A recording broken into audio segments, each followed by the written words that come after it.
little story time. I have the Ricoh GR3. It's one of the best street photography cameras out there, but the fixed lens, even if it's a small package, it can fit in your pocket, even if it has amazing reviews in terms of image quality and usability, I always feel stifled if I had a camera that had a fixed lens. So I started to research a little bit more on what camera could be an amazing street photography camera, a day-to-day camera, smaller package, unique look, with amazing image quality that can have interchangeable lenses. And when I was researching it the past couple of years, it seemed that Fujifilm has been killing the game. What is it with Fujifilm? They seem to be doing something right when so many photographers and videographers are making the switch. Why is it Fujifilm cameras seem to be everywhere at the moment? Do they really look like film?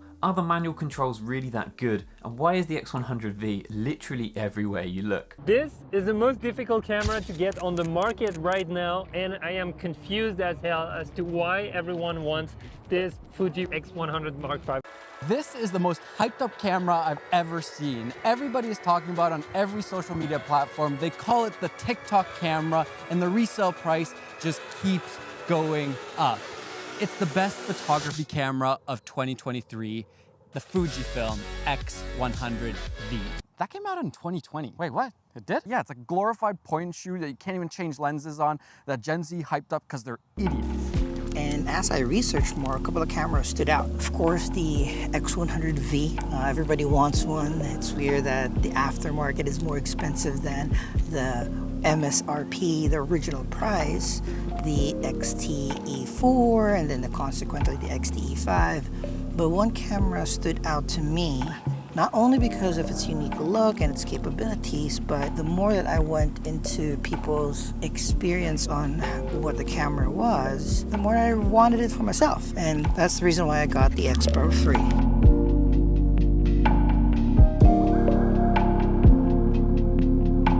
So let's talk about the basic features of this camera. It is a mirrorless Fujifilm body. It has 26.1 megapixels, has a lot of autofocus points, uses the XF line of glass. But specs aside, the most important thing, or the reason why people have been jumping to the Fujifilm bandwagon, is the film simulations. I love them. I love being able to tinker with my own ingredients or use somebody else's mix that tries to mimic actual film recipes.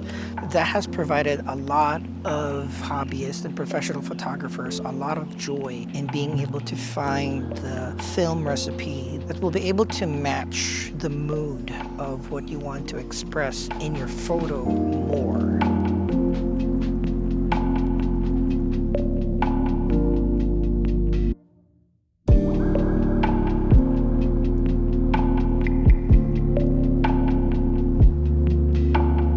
One of the main reasons why I got the X-Pro 3 over all the other smaller, more advanced, more hybrid mirrorless DSLRs is because the more bells and whistles that we have in your cameras, the more it kind of splinters you in multiple disciplines. Yeah, I'm a big fan of hybrid shooting. My main camera system is the Canon R, which is great for photo and video. It kind of gives you all the tools to become a photographer and a videographer, a cinematographer, but it also splinters you in multiple disciplines. It's already hard enough to be one or the other, and now you have both. And the X-Pro 3 has elements where it nudges you to concentrate on making the shot. Yes, it is a newer mirrorless DSLR. It has a smaller form factor, but it's not the smallest. Yes, it has an electronic viewfinder where you can actually see how your image is going to look prior to shooting it, but you can also toggle the optical viewfinder where it's an old school rangefinder where it only has your grids or settings.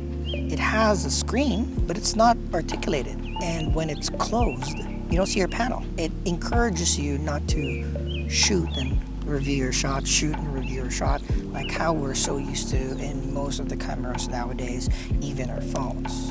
Yes, there's touchscreen, but where the camera encourages you to set everything before you shoot. The dials for aperture on the lens, the dials for ISO and shutter on the camera body, as well as exposure compensation is right there. So it's best for you to kind of like review it so you're not spraying and praying. You're deliberate in every shot that you take. And the muscle memory when you do that helps you when you go back to your more advanced cameras.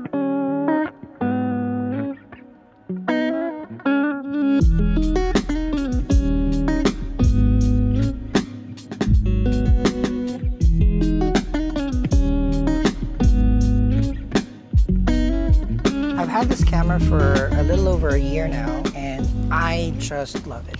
It gives me some guardrails to really be thoughtful in what I photograph and what I pack and what I shoot and what I need to bring for a particular project. I have the 18 f2 for my wide lens. I have a 23 f2 for the general walk around and a 35 1.4 for the portrait / mid to telephoto range lenses that I got for the camera. And with those three lenses, I can ostensibly, really push it and do like a really emotive artistic wedding with it, or a nice photo project with either a subject or a model. Adding the film simulations will give it a little bit more of like an artistic flair. This is one of those purchases that is a little bit beyond just the gear. It provides you with a little bit of injection of inspiration, or a little bit more lessons. It's not making stuff easy per se, but it makes you more purposeful and intentful, and that can apply not just to your hobby or profession in the photography world, but just in generally in life. This might be just like the camera that I'll always go back to. I might upgrade my